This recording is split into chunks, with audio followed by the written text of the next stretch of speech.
Okay, welcome to those in attendance at the remote meeting of the local review body of Aberdeen City Council.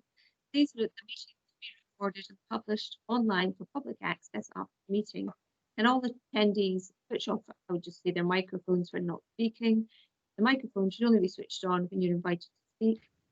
I will now ask the clerk to undertake a roll call for the members participating today, for all members to confirm their attendance once their name has been announced by the clerk, so that it's clear in the recording of the meeting and can also be recorded by the clerk in a minute. As the local review body contains quasi-judicial business, members are reminded that they should not leave the room or the meeting during the consideration of any application. From Massive, I pass over to you. Okay, in attendance, Councillor Bolton. Here. Councillor Duncan. Here. Councillor Mason. You're on mute. Here. Thanks very much. Okay, the meeting has been convened in response to a request for a review of a decision taken by the appointed officer under the council scheme of delegation. The local review body have before them copies of the review documents as listed in the notice calling the meeting, and I, Councillor Bolton, will be the chair.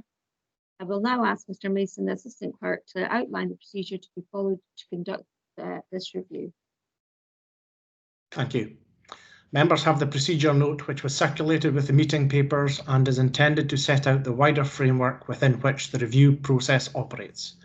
From this, it is clear that the first task for the review body is to come to a decision on whether the review documents contain sufficient information for the case to be determined without further procedure, and by that it is meant without further information or representations. To assist, I feel it would be helpful to mention the following. Firstly, that the regulations governing the local review process require that all matters which the applicant intends to raise in the review must be set out in or accompany the notice of review.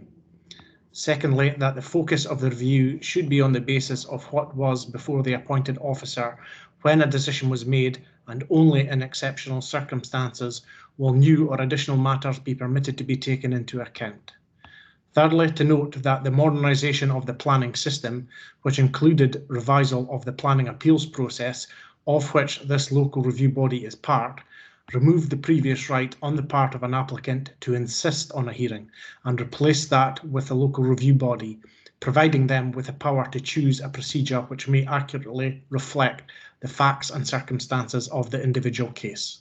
And lastly, that guidance issued by the Scottish Government's Chief Planner in 2011 stated that reviews by local review bodies should be conducted by means of full consideration of the application afresh. This review should take the form of a structured discussion led by the chairperson to consider the matter set out in the notice of review before you, and I would conclude by drawing your attention in particular to points 10 to 12 of the procedure note. Thank you. Thanks very much, Mr. Masson. Turning to the review, to the decision to refuse the application for the change of use from amenity land to garden ground at 34 Seaview Place, planning reference number 200162/DTP.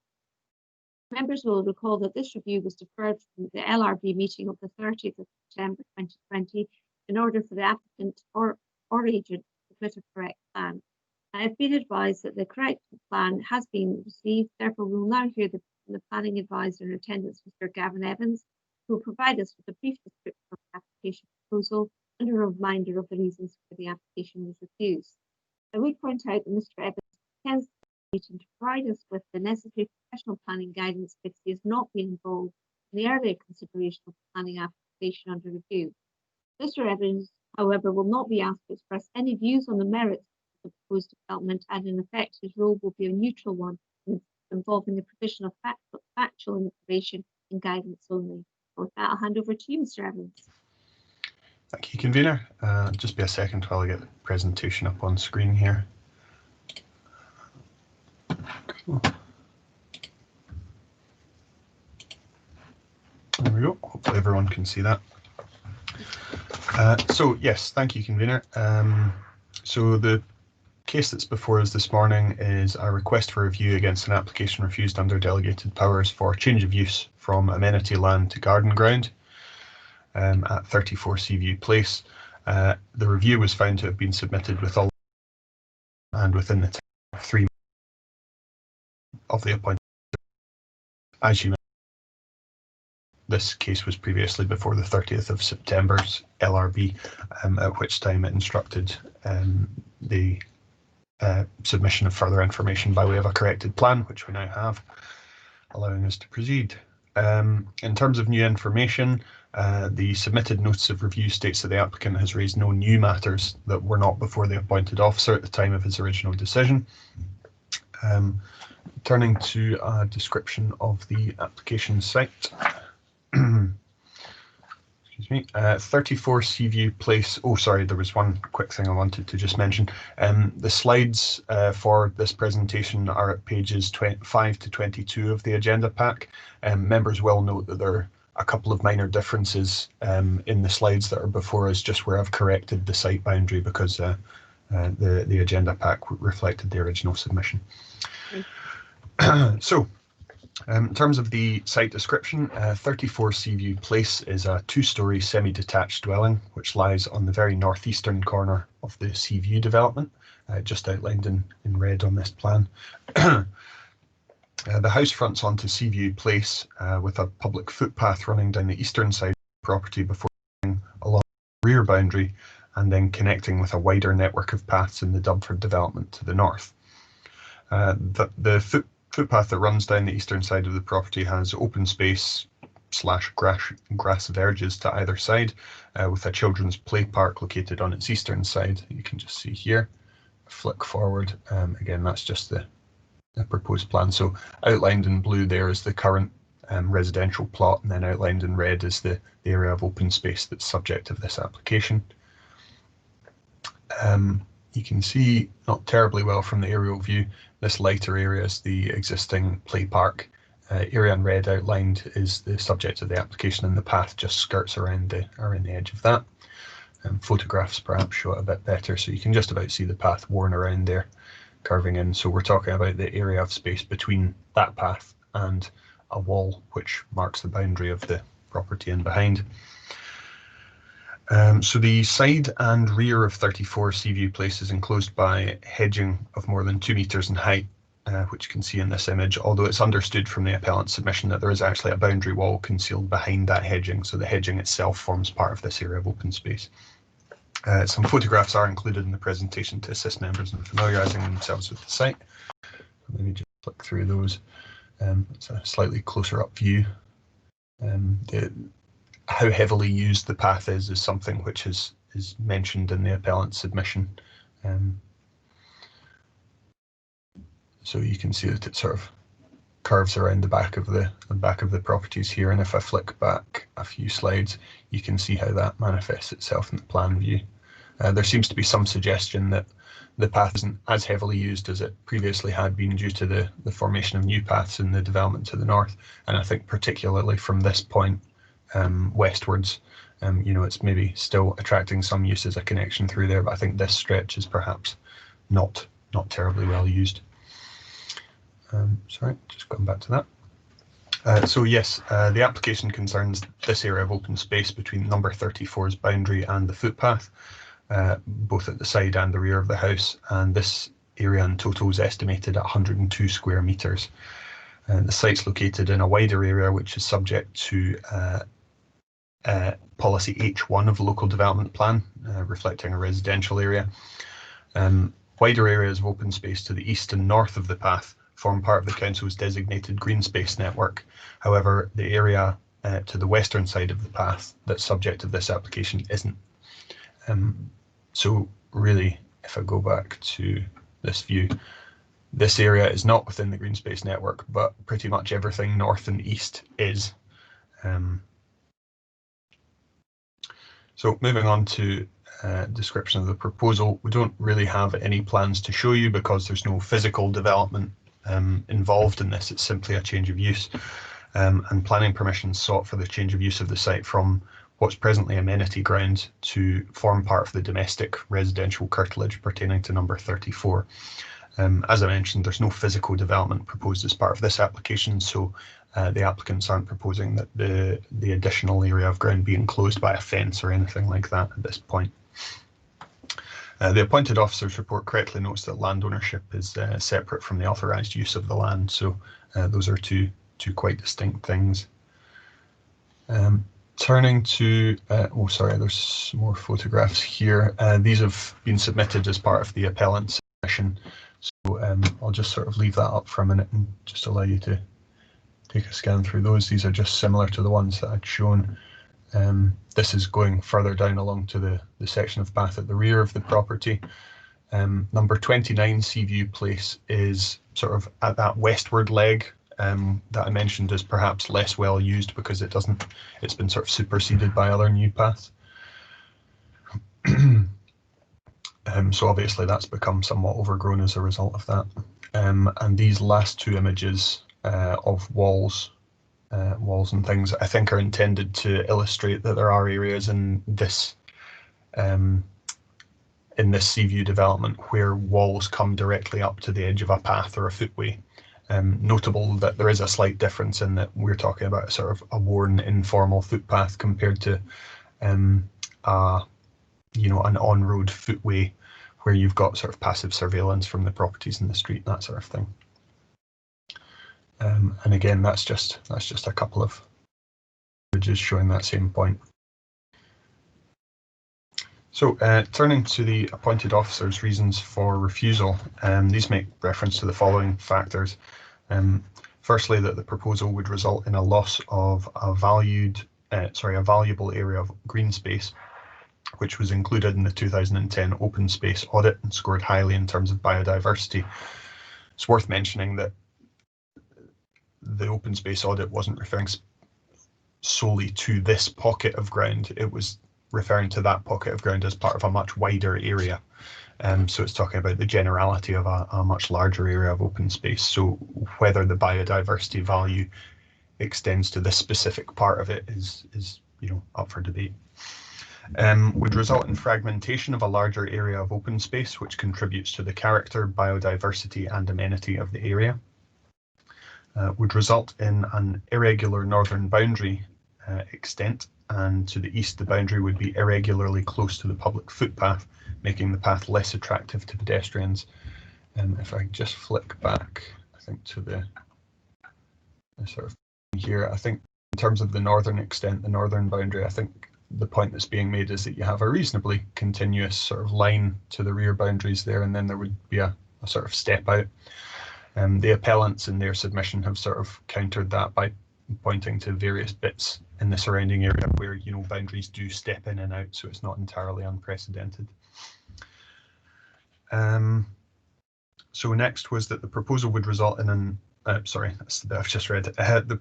The proposal has potential to set an unwelcome precedent for cumulative effect of similar proposals, and we must consider, if we approve this application, then does that set a precedent that we would be obliged to follow for subsequent applications, and what's the cumulative effect of that in terms of eroding or eating away areas of open space. Also, the proposal would conflict with the Householder Development Guide and Green Space Network and Open Space Supplementary Guidance. Sorry, flicking through slides. And also that the proposal would conflict with policies H1 relating to residential areas, NE3, D1 of the local development plan, as well as the equivalent policies in the proposed local development plan. And one point that's not made in the reasons for refusal, but is made in the officer's report of handling, is that we need to be mindful of the potential for permitted development rights to be a factor also. As much as there's no physical development proposed in the application that's before members, if the residential plot is extended, then the homeowners would have the rights that would normally be afforded to them in those circumstances for the likes of extensions or fences or whatever else. So there is potential for development to have an effect on the relationship with the path, notwithstanding that there's nothing proposed in this application. So moving on to the appellant's main points. This is set out in the notice of review and an accompanying statement, with all other supporting information from the time of the application available via the planning portal as well. I've just picked out the sort of main summary points from the conclusion. those being that the application relates to a small area of unused and unkempt land. The proposed change of use would improve and enhance that land with no fragmentation of a wider area of open space. Excuse me. The site is not seen as having any special biodiversity or amenity value and offers no use for recreation. Generally, the appellant's submission expresses a view that the value of this area of ground has been overstated by the appointed officer in terms of its ecological biodiversity recreation value. Argues that the path has begun to green over as a result of lack of use. You've seen the photographs that give you an indication of that. Contends that the existing rear boundary to properties on Seaview Place is not wholly regular along its length, and much of the path has also become impassable. That's perhaps referring to that western leg. And lastly, a buffer zone would be retained between the path and the children's play park. So on the other side of the path, you still have that sort of sense of openness or green buffer. In terms of consultations at the time of the application, there were no relevant consultee responses, including no response from the local Bridge of Dawn Community Council. There were also no representations received from members of the public, either in support or in objection to the proposal. In terms of further procedure, the appellant has expressed a view that a site inspection should be undertaken. So at that point, convener, I just hand back to you for members to consider that. Okay, thanks very much, Mr. Evans. We've obviously heard from Mr. Evans in terms of and seen pictures that he's provided. With that in mind, Councillor Duncan, do you feel you require a site visit, or are you content with the information you have? I'm happy with the information we have, thank you. Thank you. Councillor Mason? You're on mute. No, I'm happy with the information we've got, so I have a number of questions, however. Okay, I'm equally content with the information provided with the photographs, so I think we'll be content to proceed with the application determination today. We obviously need to consider whether we have the sufficient information, which we have stated unanimously that we do. So if we could now move on, I'll ask Mr. Evans to outline the policies, relevant policies, and considerations for us today. No problem. Just get this presentation back up again here. Sorry. There we go. Thank you, convener. So turning first to the local development plan, as I mentioned before, the application site's located in a residential area where policy H1 applies. Policy H1 sets out a few criteria to be considered for any new development, stating that proposals for new development will be acceptable in principle if they, firstly, do not constitute overdevelopment. Well, in this case, there's no physical development, so I think could be satisfied that would be acceptable. Secondly, that they should not have an unacceptable impact on the character and amenity of the surrounding area. That's a point where members will have to consider for themselves how you feel this proposal would affect the character and amenity of the area. Thirdly, proposals should not result in the loss of valuable and valued areas of open space. So there is a value judgment there in terms of it's not just all open space, it's where it would be seen as being valuable and valued. Open space being defined in the Aberdeen Open Space Audit. And lastly, proposals should comply with the relevant published supplementary guidance from the council.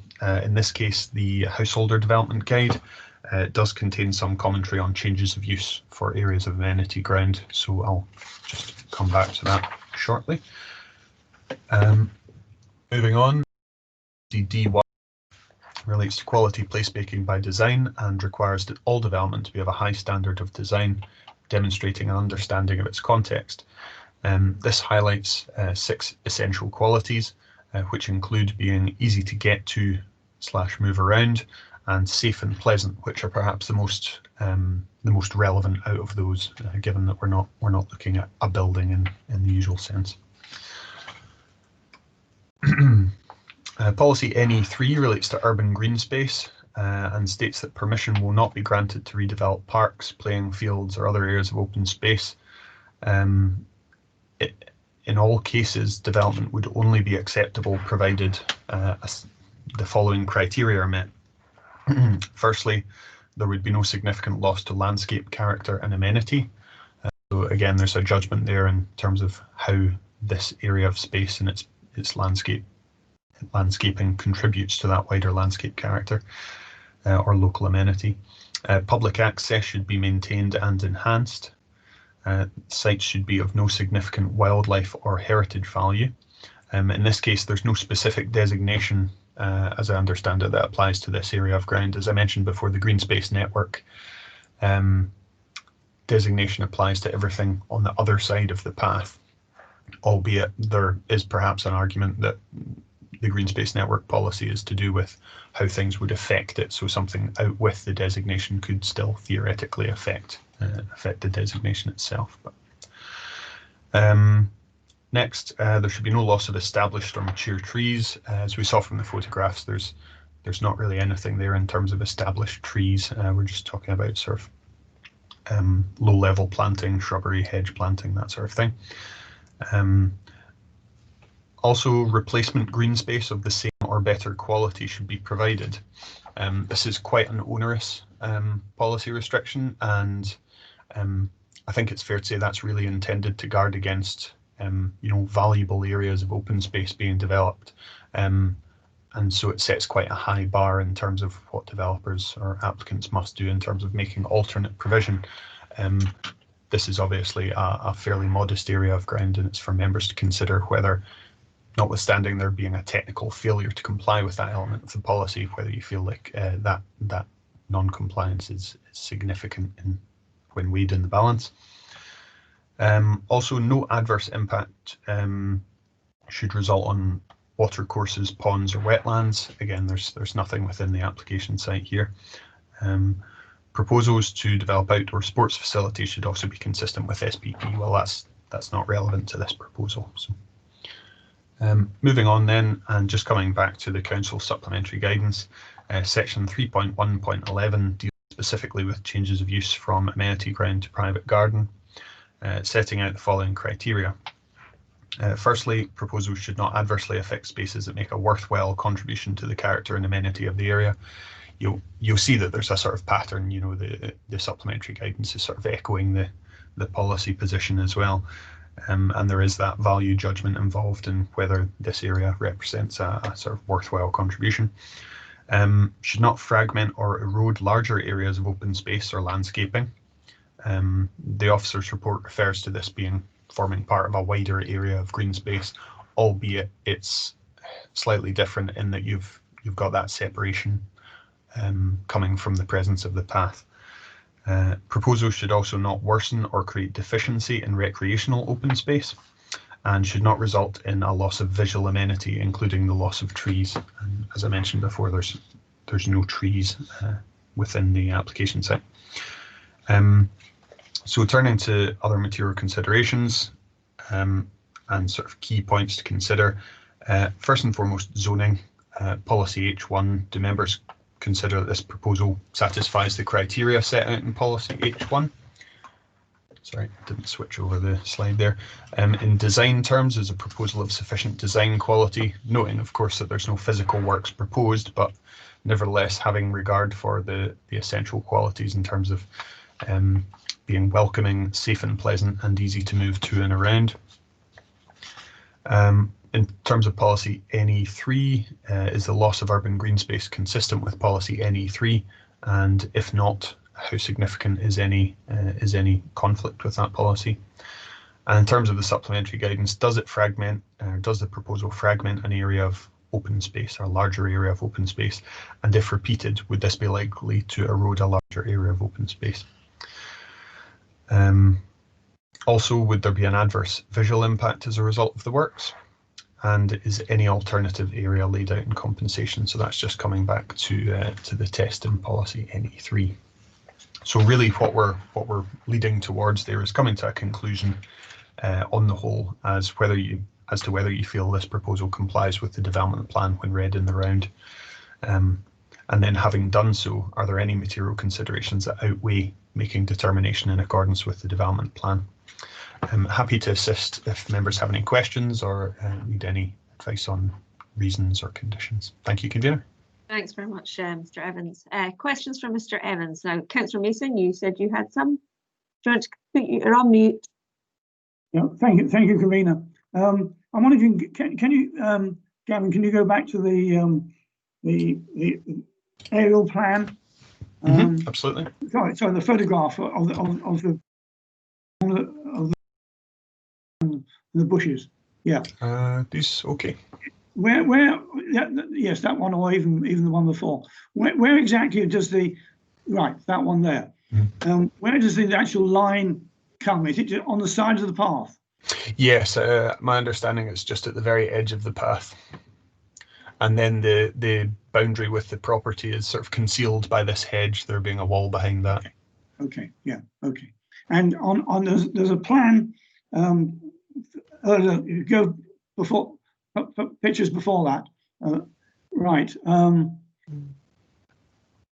think. Oh yes, the area, the line, which is not green, as it were, but still open space. But what does that line define? So going east-west and then going south. Oh, this line here. No. The line. I can't point, can I? Just to the east of the play area. To the east of the play area. There. Yeah. That line there. This area here. I think the distinction between these two different shades of green is just that this is perhaps mown grass and this is more woodland. Okay. That's just something from our mapping system. Okay, right, fine. Okay.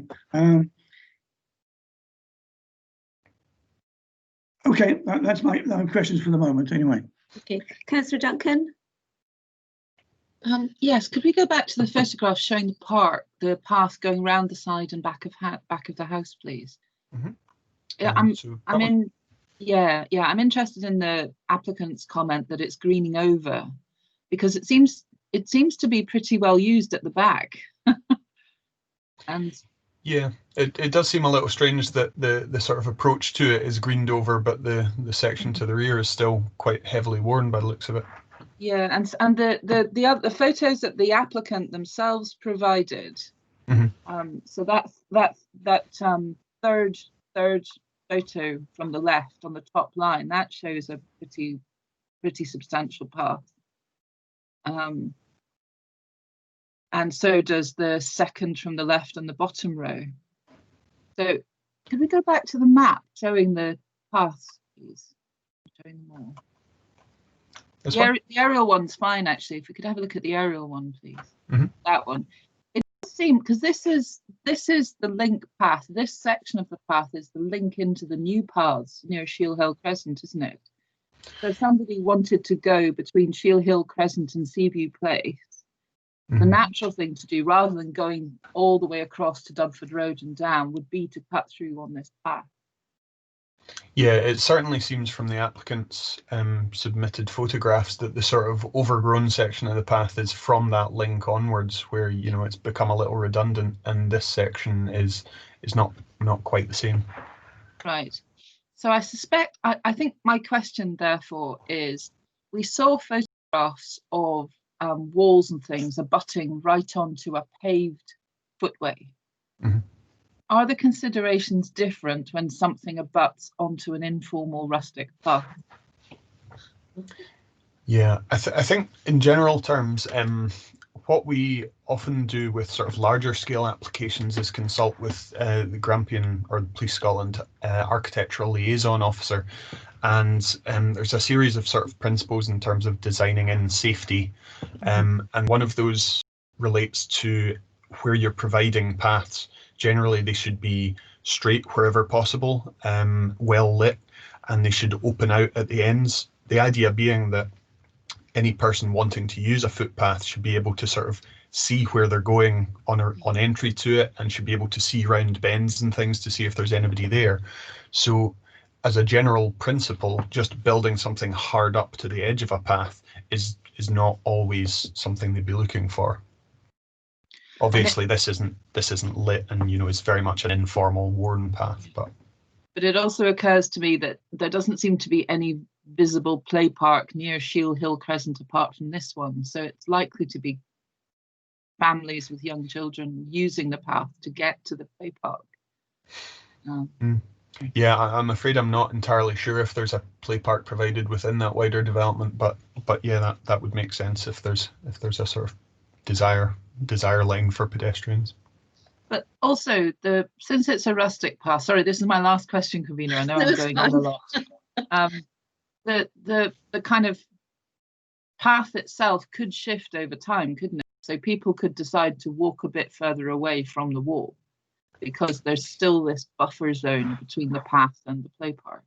Yeah, that's right. I think because it's not, a surfaced path, it's not a bound surface. It's just something that's been worn by use. It's entirely possible that the path would just start to shift out around any extended boundary. Okay, that's fine. Thank you very much, Mr. Evans. Problem. Okay, I think you probably asked a lot of questions that I was interested. Could we just go back to the photograph of the path and the house? Yeah, that one. These ones? That one, yeah. And, is there a photograph that's got slightly wider angle on that? Yeah, that one's a bit better. Yeah. Just trying to see. Okay. And then can we take the one that takes us round the kind of the back? Shows it. Yeah, that one. Right. Okay. Thank you. That's helpful. Yeah. Okay, members. Any other questions for Mr. Evans? Yes, convener, can I? Yes, come certainly, again? Tom. Yeah. The present area of number 34, whatever. It's the bit of concrete path that they have. Does that stick out, and is that already in their possession, or is that just how it's come to be used? That I must say I'm not entirely certain of, Councillor Mason. Because it sort of sticks out on. Yeah, and this view here, is that what you're referring to? I'm not actually sure whether the applicant is the owner of that ground or not. Given that, well,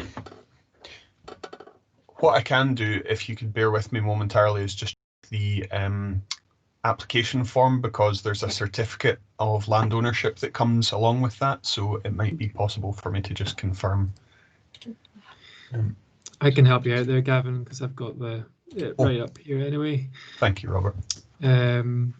Just looking at the certificate, I think it says that it is within their ownership. Yeah, so they've Philip Nicol, who I assume is the applicant, is saying that they are the owner of the land being applied for. So no one else apparently is owner of that piece of land. Does it say how long they've had it, or if it was part of the original?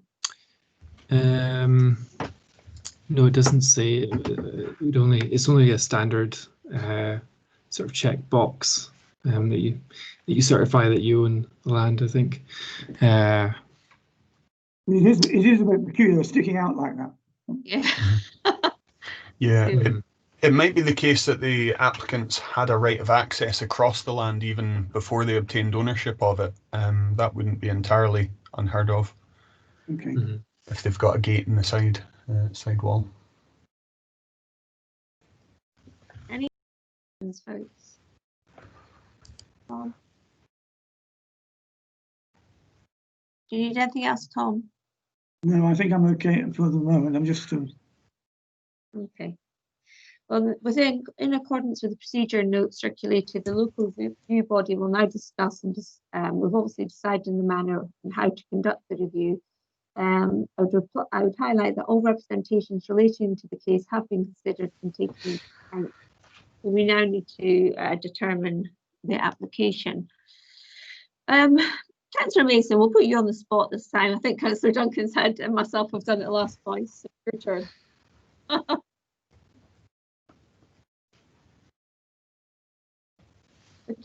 I can't hear you.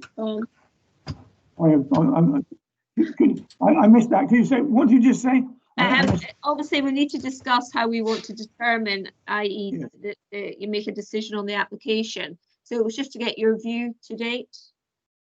Well, I'm worried about this application because it presents a precedent to slow creep onto the open space. I mean, although it is a small pocket, it does make a continuity with the playground, and I think that they should have access to the playground from behind.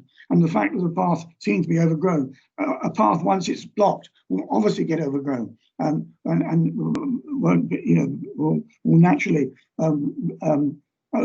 become green quite quickly. And it's possible that the part is green, the other way it isn't, because there's more light where it's greening. There seem to be some trees from the west as the path. At the moment, the aspect from the green space is there are bushes which add to the amenity of not looking at a blank wall for the children's playground where there's bushes are growing. And as long as the bushes kept in those positions, there's always a possibility of regrowing the bushes should they be taken down. But by having that as garden, the probability is they will disappear and the amenity will be lost. Therefore, at this moment, I think we should refuse the appeal. Councillor Duncan?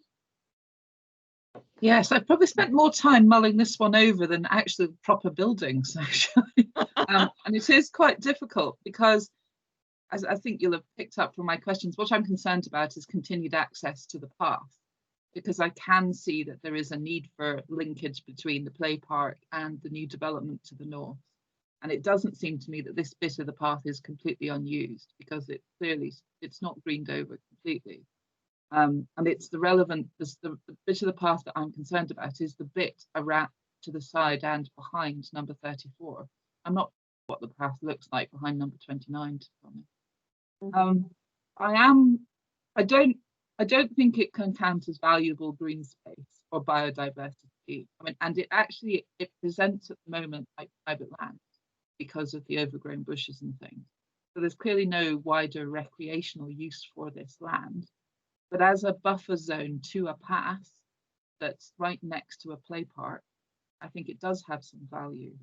And I would be worried about the deterrent for people using this path if there was a big wall or an extension. And I have to say that the permitted development does concern me a bit. If they were going to put on the permitted development extension, for example, and I think in order to make this application acceptable, too many things have to happen that are unpredictable. Would the natural desire line of the path be changed by users to take it closer to the play park?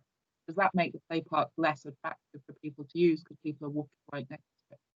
So actually, I think I agree with Councillor Mason, and I'm afraid I would support the officer's decision to refuse this application. Yeah, I mean, I'm with you, Councillor Duncan, because I can see the sort of the pros and cons from both sides of the argument, but it is that slow creep that you referred to, Councillor Mason, as well, that, it's just the slow erosion, and we appreciate that it may be in the applicant's ownership, but that, and I think he's bought it. I think he's necessarily bought it because he wants to extend his garden wall. So I can see where you're coming from as well, Councillor Duncan, in terms of permitted development rights. I think the aerial view photograph was actually very helpful because it did show absolutely the continuity between the different developments over at the Bridge of Dawn. And I think this is actually part of a bigger issue we've got as a local authority, where people are taking away small bits by bit of local open space. And we've heard that maybe in his ownership. However, I think it could be have a longer term detrimental impact as opposed to an immediate detrimental impact. So I think I'm with both my colleagues here, Councillor Mason and Councillor Duncan, that we uphold the recommendation and dismiss the appeal. Mr. Mason, do you need to do a little roll call so you've got it for the recording? No, I don't. That was quite clear that the 3 members unanimously agreed to refuse the application and to uphold the officer's decision to refuse it.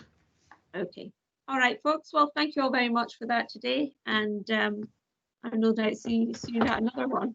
Okay, Mr. Evans, thank you. Could I just ask, Councillor Bolton, just in terms of the reasons for refusal, is it members' wish that just be restating the appointed officers rather than saying anything different? Yeah. That's great. That's fine. That's all I needed. Thank you. Okay, thanks everybody. Okay, Thank take you. care. See you later. Bye-bye. Thanks, now. Bye.